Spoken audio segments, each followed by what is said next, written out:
Welcome to my channel. Today, an art journal tutorial that's perfect for beginners. It's really easy.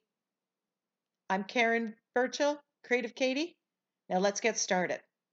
So I'm working in my DIY repurposed paint pamphlet from a home improvement store, and it's been gessoed. I'll put a link to the video where I show you how I do that.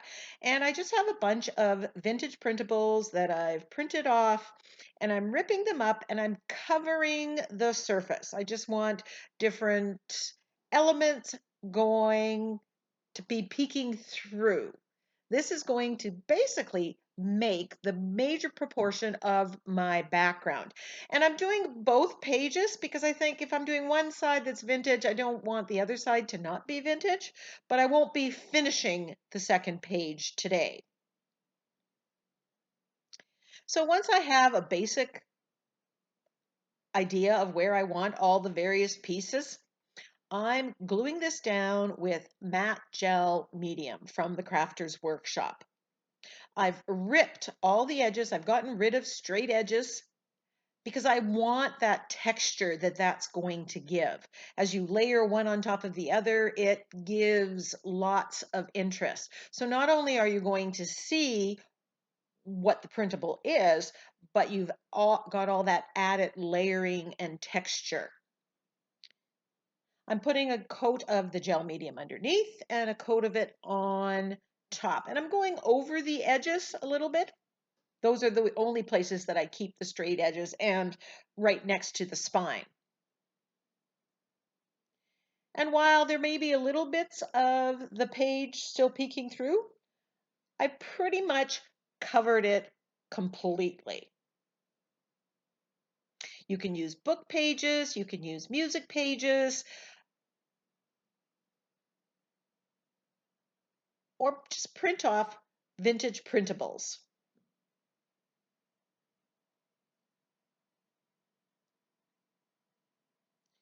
Now, the page underneath here was gesso because I didn't know what I was going to be doing. Because you're collaging down all these layers, you wouldn't necessarily have had to have gessoed it, but it does stabilize the page. I'm taking my brush that I've used the matte gel medium on and wrapping it in saran wrap to keep it from drying out because I know I'm going to be using it later on. Turning over the page, and I am cutting off the excess and then making sure that all the edges are actually glued down properly. No matter how hard I try, I seem to always miss some. So I need this step. And since you've layered, you have gel medium and the paper and that soaks up the moisture, you're going to want to let this dry before moving on. Now I want to add a little bit more interest to the background. So because I'm going vintage, I'm flipping through my stencils and I'm grabbing a couple stencils from the Crafter's Workshop. I believe this one's layered wallpaper. And I'm stenciling with black acrylic paint and a makeup sponge. I just want to add some pattern to the background. I will put a link and the name of the stencils and anything else that I use in the creation of this page in the description box below.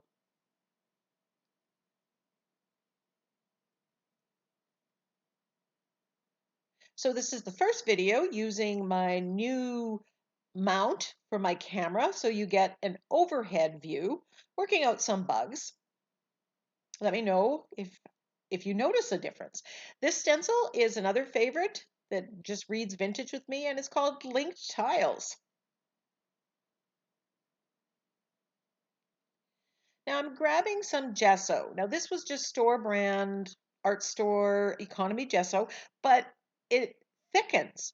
And I love when it's thickened to stamp or to use with stencils. So here I have a sink liner that is one of my favorite DIY stamps. I'm pressing it into the thick gesso and then stamping onto the page.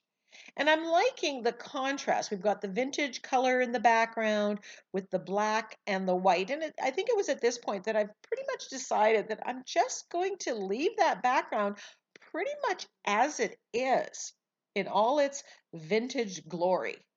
There's a various shades, and we do add a little bit of color.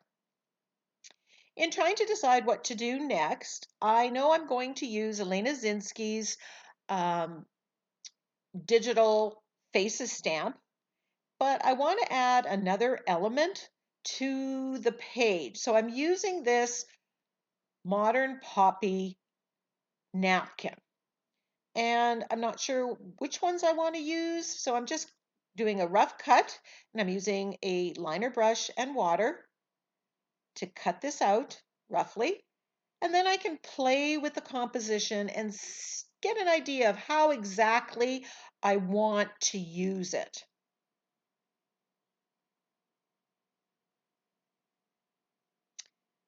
So I decide that I'm going to actually do a closer cut of just the poppies. Now those blue cornflowers, I don't throw that out. That's going into my container and it's going to show up on a mini make or another art journal page. It goes into my stash that I keep it close at hand and it will find a new home. Nothing needs to be wasted.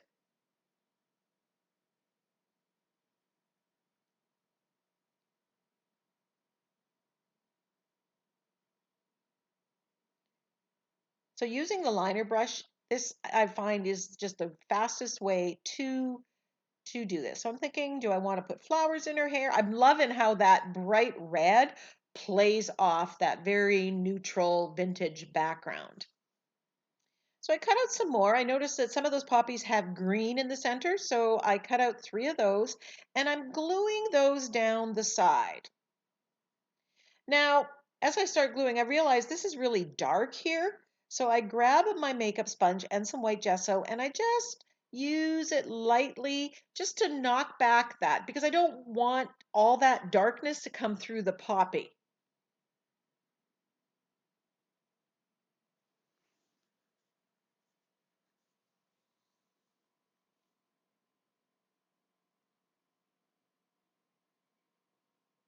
I want to see the brightness of the poppy, and I'm okay if a little bit of that pattern comes through. Now the girl here, the face, that is a digital stamp that I've resized for this purchase, and it is from Elena Zinsky Art, and I will put a link to her Etsy store. You get 10 faces with this download, and this is one of them, and I'll be using all her faces to fill this journal. This is my faces journal. I don't feel that I can draw. I'm not confident in my drawing skills of faces, and I've always admired the art journals with faces. So this is a way we can do those pages without the pressure of having to draw.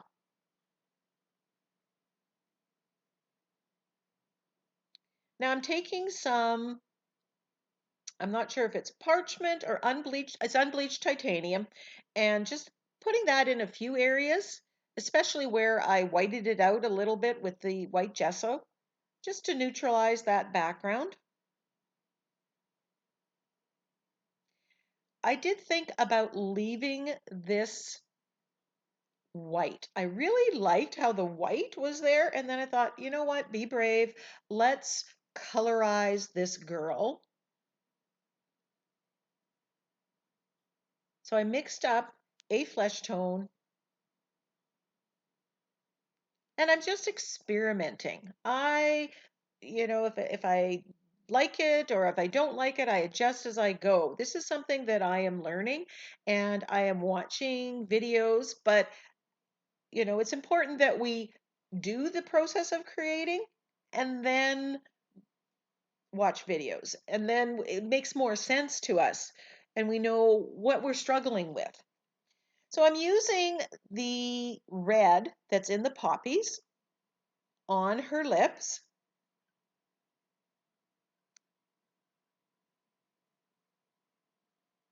Because I want the whole page to coordinate together. realize I didn't paint her eyelids.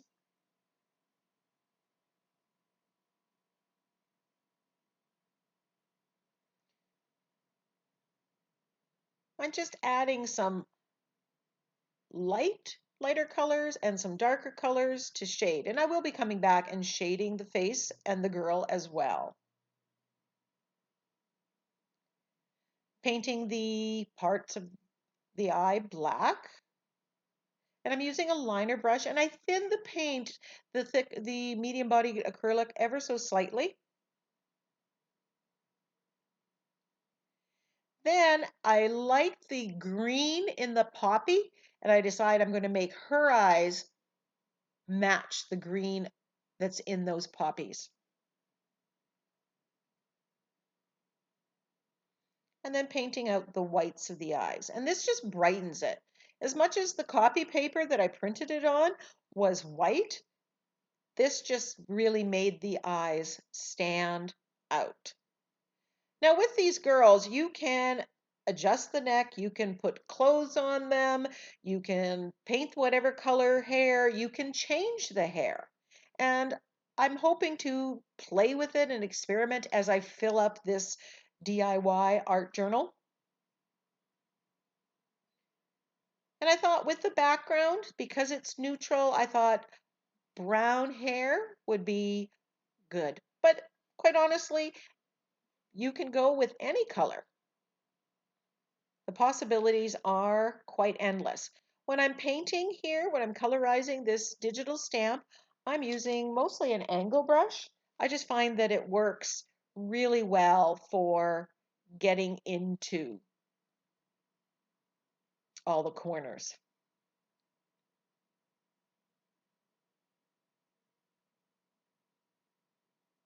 Now I printed off this girl onto regular copy paper. I think my copy paper, it's from Costco and it's 24 pound, so it's a little heavier than some all-purpose copy paper.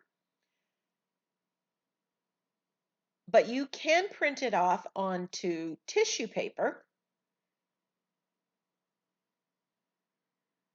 and I'll probably do that at some later point. Here I'm using the angle brush and brown acrylic paint, and then I come in with black to do the shading on the face. And right now, I haven't really studied any videos on how to do this properly, where to shade it. I'm just doing what feels right, what I think looks like, but I will be looking at videos and trying to figure it out. And as I figure it out, I'll share it with you.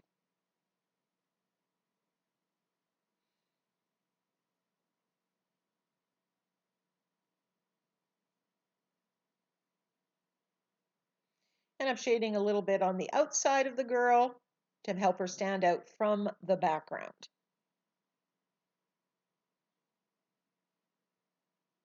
I just love how the eyes are green that match the poppy.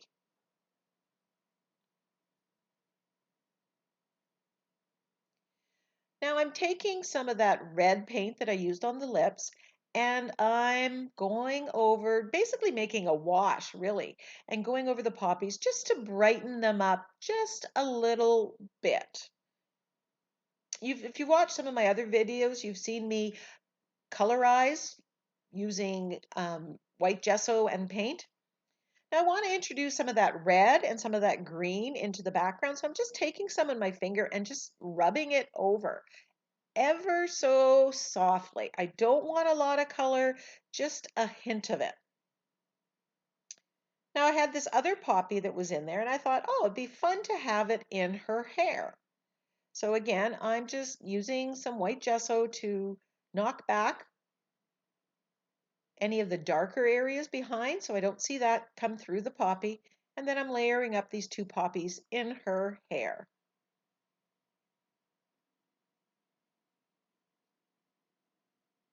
This napkin comes from NinnysNapkins, and she also has a lot of the TCW stencils and the matte gel medium.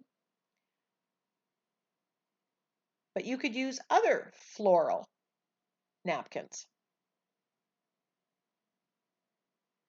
Here I'm doing more of a painterly effect where I'm using gesso and actually applying more paint to the poppy. I just wanted to bring these poppies out so they're more part of the focal image, whereas the other ones are more in the background.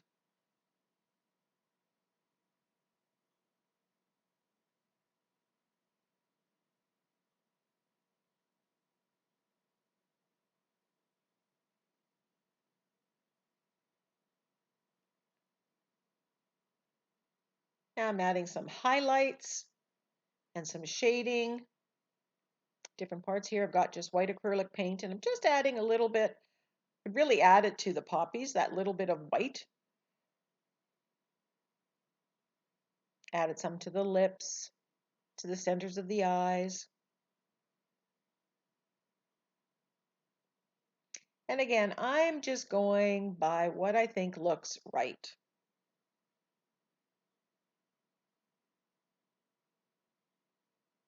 You just can't be too afraid to try. You just need to take the risk. There, I decide I'm going to add a little bit of green. And again, it's the green that's in the eyes. It's the green that's in the middle of the poppy.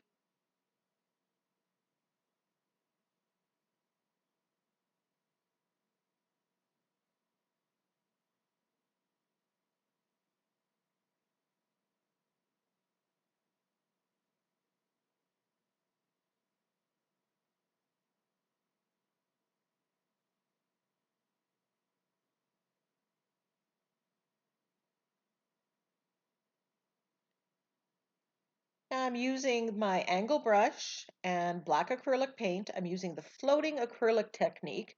And if you Google that or search that in my channel, you will get a video that teaches that technique. And I use that to shade my focal images as well as edge my page. I'm doing this in black and it just frames this picture.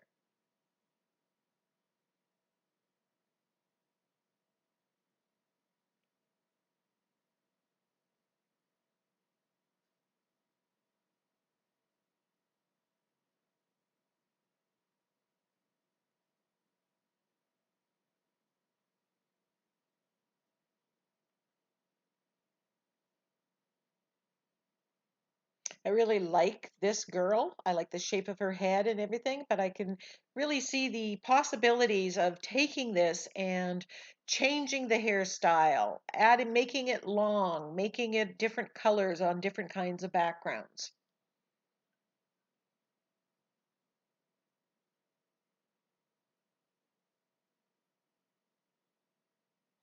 Now I'm just shading around the poppies. Those finishing touches always seem to really bump up the page.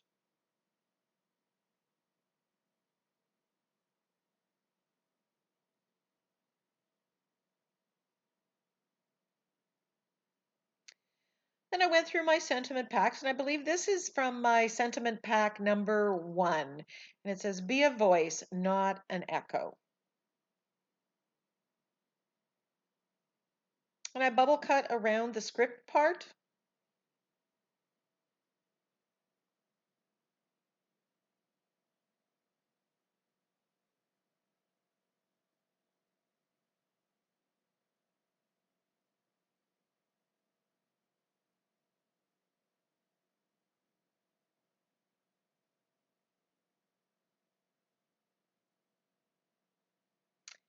Then I decide I need some script, so I have this old French script stamp. You'll find something similar at Ninny's Napkins if you're looking. I'm just adding it with my black archival paint. Just add one more finishing touch. It just didn't quite look finished.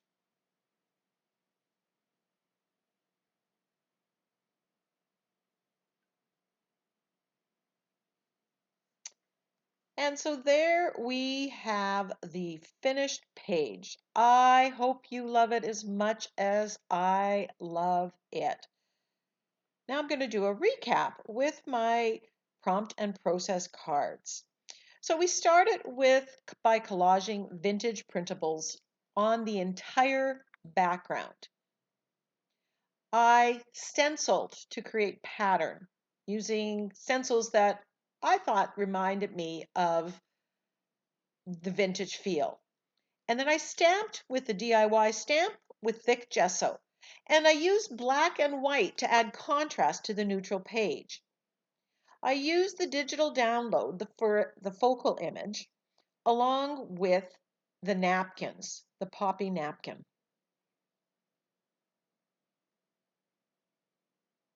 I colorized the digital focal using acrylic paint.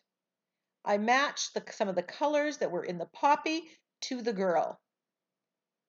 I shaded the focal image and highlighted.